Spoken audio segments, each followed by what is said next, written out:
Et à quelques heures d'Halloween, on va reprendre la direction de l'Aune-Plage ce soir où la malédiction a malheureusement frappé dans la commune, ciblant une maison hantée. Chloé Delhomme, vous êtes sur place. Alors, on a eu quelques soucis de connexion tout à l'heure, sans doute liés aux esprits qui vous entourent. Comment ça se passe sur place, Chloé? L'ambiance est effrayante, j'imagine. Eh ben, écoutez, je me suis fait pas mal de petites frayeurs. Donc là, je me suis engagée dans le chemin de la peur. Je suis pas allée toute seule parce que je suis une vraie froussarde. Donc je suis avec Julia et Charlotte qui viennent de l'Aune-Plage. Donc comme ça, elles sont un petit peu habituées puisque c'est la 5e édition cette année. Et pour cette 5e édition, on a encore pas mal de comédiens, une trentaine, qui se sont tous déguisés, qui font tous partie de l'événement. Et ici, les décors sont tous faits maison. Vous les filles, est-ce que vous avez un petit peu peur pour l'instant? Un petit peu. Il fait un peu noir. Ouais.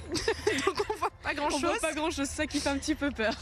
Ouais. Donc c'est vrai que pour le coup, on a de la chance, on essaye de voir un petit peu où on se faufile, ça glisse parce qu'on est vraiment dans le bois du parc Galamé.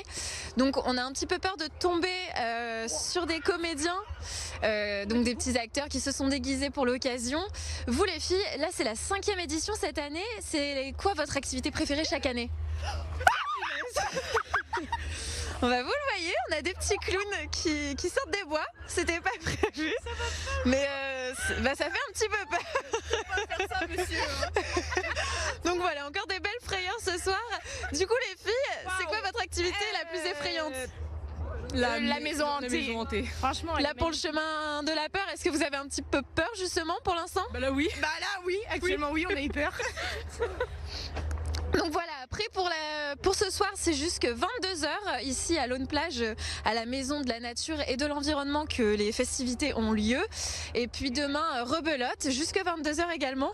Donc on plisse un peu les yeux avec les filles, on marche au ralenti parce qu'on voit des faux couteaux bouger, mais on voit pas trop où on se dirige.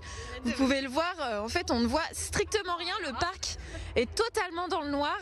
Donc il n'y a que quelques petites lampes. Ah bah voilà, c'est très... Et avec des petits bébés des... Oui, dodo. Donc voilà, ça fait quand même un petit peu peur. Mais bon, on va essayer de s'en sortir avec les filles. C'est bon, je les ai récupérées, on continue, on marche. Donc voilà, on ne sait pas trop où on se dirige. Et puis comme je vous le disais tout à l'heure, il y a des food trucks qui sont installés. Demain, c'est rebelote jusque 22 h. Donc le soir de 18 à 22, il y a les acteurs, les comédiens qui sont déguisés, qui jouent le jeu. Et puis après, le reste de la journée, il y a d'autres activités. Et donc il y a la maison hantée, le chemin de la peur. Il y a aussi des activités organisées pour les enfants, pour adapter à leur frayeur. Donc voilà Gabriel, j'essaye un petit peu de sortir du chemin, j'en vois le bon bout. Voilà. Mais les gens ils sont un pote là. Eh bien, merci beaucoup Chloé Delhomme pour ce petit tour dans ce labyrinthe. Donc c'est bon. Qui m'a l'air très sympathique. Merci à vous et merci à celles qui vous accompagnent. Ne les perdez pas dans ce labyrinthe, ça pourrait être dangereux quand même.